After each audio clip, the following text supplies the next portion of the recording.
Welcome back to Planning Reimagined. My name is Celeste Moya, and I'm joined by advanced planning extraordinaire Kris Stegall. Hello, Kris. Hello, how's it going?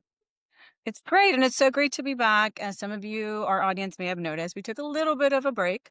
That was just so we could reimagine the content that we bring to you and ensure it's still providing the value that we had originally envisioned when we embarked in this podcast journey. So, going forward, the format's going to be a little bit different. Each episode's going to be based on a real story. So, clients that we have worked with, that we have helped through various different challenges, and they're all based on a very popular email series that we have named Story of the Week. If you're not already subscribed to that email, I highly encourage you to subscribe. It's a great email, a great content and information around lots of different planning strategies. So you can always email us at hello@robinglenn.com and we'll make sure you get added.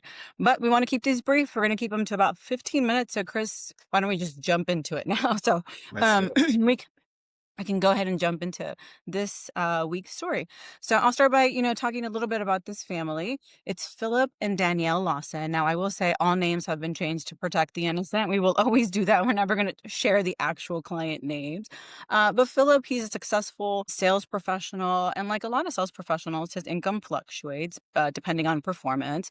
His wife, Danielle, they're both in their mid 40s. She's busy with a marketing career. And they're also very busy with their 5-year-old daughter, Ava. Their net worth right now is around 3.2 million. It's a combination of lots of different things. They have a rental property. He has a minority business stake, retirement, investment accounts, some savings, things like that. So life is good for them overall. But Danielle, in talking to some of her friends, started to hear about some of them discussing how parents were aging and about how some of them were having to care and pay for the care for some of their parents. So it started to make her think, and she asked Philip, what happens if your parents need long term care? And the reason she specifically asked about Philip's was because his parents, whose names we will call Alan and Iris, they were in their late 70s and they mostly live off of Social Security and pensions. And Philip is already covering some of their bills. And so, if there was some kind of long term care event or long term medical situation, Philip and Danielle were likely going to have to cover that, and it's going to impact a lot of their own planning. So, retirement planning, college savings plannings that they have for Ava. So, Kris, this is not an uncommon situation at all for us. We see this quite a bit. We work with a lot of adult children who, at some point, start to realize that they may need to cover some of their parents' care. Yeah, no, completely agree. It is not an uncommon situation for us to see at all. However, it is uncommon for people to actually try to plan for their long-term care. So there's statistics out there. Honestly, again, just going back to that, few people believe that they'll actually need it. I think that's just, humans being humans, right? We're going to live forever.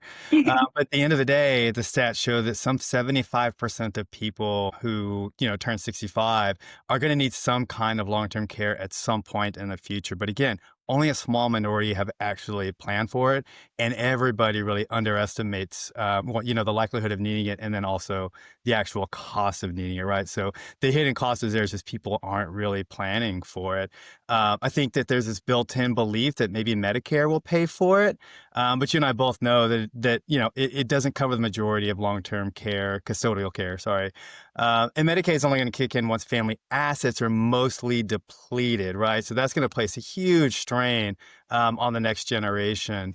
And even those families that they're comfortable financially, they're just as vulnerable, even though they may realize it less, because it's going to throw off all of their college savings. It's going to throw off all of their retirement timelines, anything they wanted to do charitably. And those that are living in that sandwich generation, which we see a huge swath of these days, I mean, they're still supporting children as well as aging parents. So, when they're trying to lay out their finances and plan for things like this can really be a significant disruptor. I think that's So, why it's such a blind spot, right? Because so many of these families are thinking about their own retirement savings, about their own college savings for their kids. yeah. Their investment accounts. They're not really accounting for this other giant expense that could happen and really have a significant impact. And it's not just the finances, there's an emotional impact too that we can, expand upon too. But I think that's why it's a different type of financial planning risk than we see traditionally because it's outside of what we tend to see normal. Like our parents take care of us. We don't generally think to go back and think, oh, well, I don't know if my parents saved enough for like a Yeah. long-term type of medical event. Yeah, no, that's right, and it creates that, it's very, very unpredictable, right? And high severe when it comes to the cost. So again, when you think about risk and protecting risk, you want to protect against things that are unpredictable and certainly things that have severity to them. And long-term care is right up there, with planning needs that are underprepared for. So, again, most people aren't going to need care for a long time, right? We're just said, after age 65 is really when you start seeing those, and it accelerates down the road. But those who do start seeing that, and I know that probably a lot of our listeners are probably experiencing this, but they're going to see, a huge cost spiral for what, well above what their regular planning is going to account for. And so, unlike maybe investment risk, which you can hedge or diversify, or, even health stuff that pops up, we can go to the doctor and get things fixed. Once you're in the long-term care, sort of that downward spiral, it gets really expensive very, very quickly. And again, most people aren't planning for this, right? There's not that, most people aren't insured against this type of thing. I think people look at it and they think, oh my gosh, long term care is very complex and it's going to be expensive. And I know we'll talk about those things down the road. But I think that, the thing that people have to realize, and especially because this is, just beyond a financial planning risk, like it's a huge emotional family dynamic risk as well. So, we've kind of alluded to the fact that it can create, in the sandwich generation in particular, where, parents are taking care of the kids, but also their parents, it can have a significant impact on their day-to-day lives, just trying to figure out how to deal with all of these things, both financially and emotionally. And that can disrupt a lot. It's not just like dealing with the, one major illness, if you will. This is an issue that can be, problematic for many, many years. Yeah, Um, I think it's important too is that regardless of level of wealth, it's impactful because I think the more our wealth increases, the better care we want to. So we can talk about some averages, right? So yeah. like average like assisted living care is like $6,000 a month. Home care is about 7,000. Nursing home care is about 11,000. That's nationally. Now I know here in Dallas, some of the higher end care places, like assisted living places, are anywhere from like 13 to like $17,000 a month. So way above, the average. So I think regardless of level of wealth, it might not be like an immediate impact when there's the money, but it impacts other things. And you mentioned some of it. So maybe it's that inheritance that they want to leave for their kids is now being depleted. Maybe it's just charitable planning. They had set that aside for a different reason. And Right. another thing too is that from an inflation perspective, long-term care rises, the cost of care rises significantly higher than just average inflation. I've seen some studies that show like 4.6% is the average that they're projecting for the next few years as far as medical inflation. So it's just a giant risk that's kind of hidden beneath that financial security that we think we're creating for ourselves and that we assume our parents have created for themselves. And just to add a little bit on that, the emotional impact, there are so many families that have to, maybe one of them has to stop working to take care of a family member. So, loss of income that creates all kinds of financial stress, emotional issues. There's so many studies that show that mental health becomes an issue when you start taking care of a family member, especially like a parent. Their siblings rivalries or disagreements because somebody doesn't agree on how they're taking care of mom, but they don't actually want to help. So, I mean, we've Yeah. seen that over and over. So, I saw an interesting question in an article I was reading recently on long term care that said, "Would you rather leave your children money or memories?" And then it said, "Do you want them to be with you or to manage you?" And that's pretty gut wrenching when you think about it. But it's so true because that's essentially what ends up happening.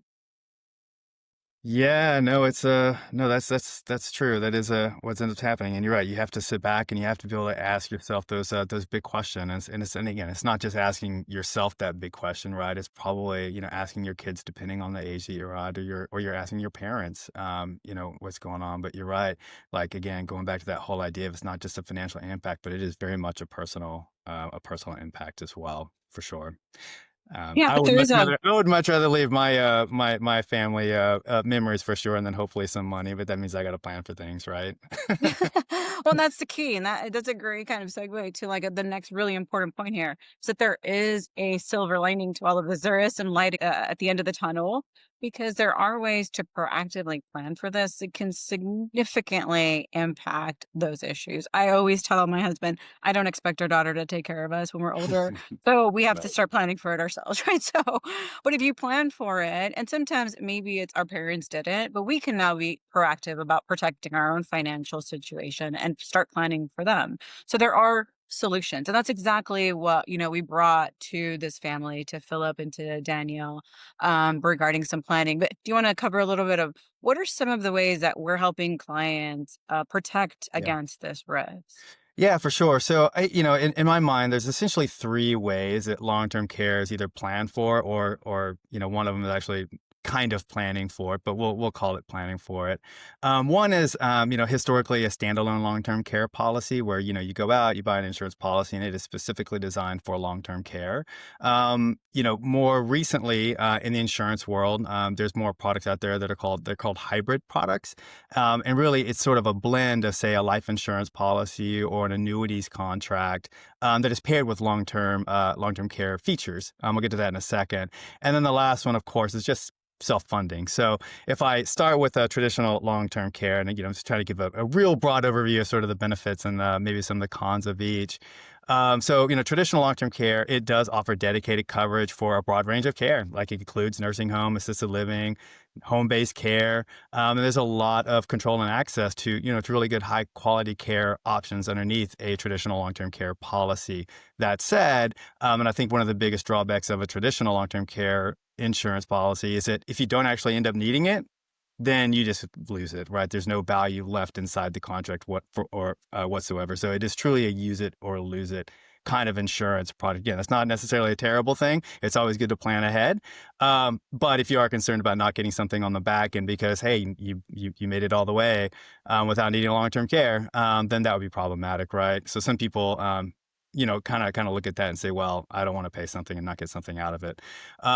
Another one, like I mentioned before, is a hybrid long-term care product. And again, that is where we're starting to blend sort of long-term care benefits inside different types of insurance chassis, like life insurance policies, and annuity contracts. I think the biggest difference between these and the traditional is that on the back end, if you don't end up needing it, you'll still get something out of it. Either, an annuity is going to have some sort of a benefit at the end of it that will go to your heirs, and life insurance, of course, has a death benefit aspect to it as well. With those, premiums are usually fixed. Sometimes it can be done as a lump sum or over a set number of years. There's no risk of rate increases like you might see in a traditional long-term care product. So that's kind of nice as well, as sort of what to pay going into the contract, and you have a really good idea of what you're going to get coming out of it as well. These types of products are really popular with families who want flexibility, and again, don't want to lose that premium if the care is never used. I think the main drawback around that one is that, they're a little complex, right? They're life insurance products, they're annuity products, which sometimes have their own inherent complexities, but now we're adding an additional layer in there of long-term care that can be a little complex. But again, that's why, they reach out to somebody like you, Celeste, who can help guide them on those types of things. Yes, Um, and I think another yeah, one quick thing is that we see a lot of clients that will take what we call an inefficient asset. So they're yeah, repositioning like maybe money just sitting in an account that's not doing anything, a CD, an old annuity that they no longer need because they bought it at a different point in time, and reposition that into one of these products. So it's not just about starting something new. And we'll talk a little bit how we helped Philip and Danielle in a minute with our parents, but we see that a lot because it's just a great way to take something that's no longer working for you and create a value, sometimes 2, 3, in some cases 4 or 5 times the value of what you had before for yeah. this long-term care benefit that there's a high probability of needing. Yeah, you're absolutely right. Again, there's being able to multiply the value of an annuity contract, by 3 or 4 times for specifically designed for long term care can be a huge benefit to a family, and again, give them a lot of that safety net on the back end that they did everything they could to help plan for to help plan for that need. And you're right, that was what we used exactly for this family. So yeah, looking forward to getting to that here in a moment. I think the last one, just to just to touch on a little bit, a lot of people do think about self-funding their long-term care needs as well. We kind of outlined in the beginning of this the some of the risks in that, though, and that people don't necessarily understand the full cost of what that looks like. And so the depletion of your investment portfolio for long-term care can be quite expansive. So it can quickly erode those assets, which you probably had intended to use for things like retirement, inheritances, and charities and things like that. There's also some other things that that folks should probably consider. Using things like trusts. To help plan around long term care. I don't want to go too deep into that, but yeah, if you've trust can be helpful for planning, especially when you're trying to work around things like Medicaid planning and items like that. Yeah. And so just kind of to wrap up on what on the scenario for Philip and Danielle, what we ended up Yeah. finding and looking through their financial advisor was that Philip's parents had these old annuities that they hadn't put Yeah. money into a long time ago. I'd actually forgotten they had them. And we were able to transfer those. They each had their own, transferred them into an annuity with a long-term care benefit, which provided 3 times the amount of what that value of the original annuities was. And so now, I mean, ideally, this would, cover at least the majority of their healthcare if needed. However, it significantly would benefit and alleviate that stress from Philip and Danielle. Now, another thing that they became aware of, Philip and Danielle, is that they didn't want to put Ava in that same position in the future. So they looked into something different. It's a life insurance policy with a long-term care benefit. On each one of them, they set these up for themselves so that if during their lifetime, short term, something happens, they pass away, there's a death benefit that's provided for the survivor and for Ava. But long term, if they don't need that for the death benefit, ideally they're able to use it for their own long term care planning. So not only did they help plan for their parents, reposition an inefficient asset, as I mentioned, we helped them do some planning, and we also helped them because of the way that the expertise within our firm and our other partners within the firm, we help them do some estate planning too. So help them set up their estate plan, their core estate plan, wills, a revocable trust, powers of attorney, and just make sure that all of that aligned with this new planning that was in place. Really important to note is an estate plan, life insurance, long-term care, all of it is a living, breathing financial tool that you want to review. It's not a set it and forget it. You want to make sure there's somebody there that continuously is reviewing this for you. I always tell clients at least biannually if there's a life change, probably more often. So, but don't think of it as like, oh, I did it, my life insurance, I'm gonna throw it in my drawer, my long-term care, because it's super important to stay on top of all of that and make sure it still aligns what you want it to do for you. So for me, kind of that big takeaway is long-term care is not just about our parents. It's not just about aging. It's about us because it could significantly impact, that next generation and multiple. In this case, it could impact Ava's, ability to attend the college she wants to go to, her inheritance in the future. And so it can have generational impact. And there is proactive planning that does not have to be incredibly, costly. Yeah. That can be smart. You just have to ensure you're working with the right advisors that can help guide you in that direction. Yeah, totally. And just to add on a little bit more, and just going back to that idea of like sometimes you don't even know what your parents have. So, the idea that this family already had some annuities and we were able to kind of go in and evaluate them and then reposition them. I mean, so many families have assets that are sitting in the drawer collecting dust Yeah. that could actually facilitate this very, very thing. So, yeah, totally, totally agree with you. So, I mean, I would say just important, all of our audience, make sure you're being proactive, have this Yeah. conversation, reach out to us.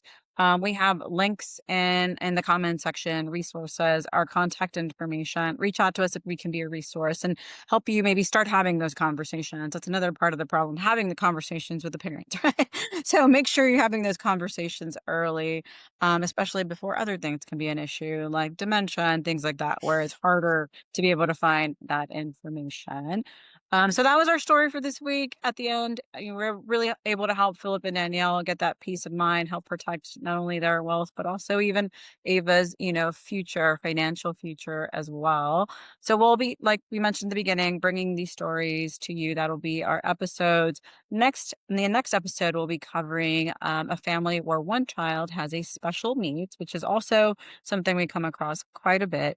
Yep. But something that people don't think of is, how does it impact the other children? We always think about how it impacts the parents, but there's definitely some special planning, not to go with special needs, but there's definitely some very, complex and unique planning that has to be done in that kind of situation. So thank you all so much for tuning in. Welcome back to the Reimagined, Planning Reimagined. And Kris and I look forward to seeing you in the next episode. Have a good one. Absolutely. Bye bye. Thank you. Bye bye.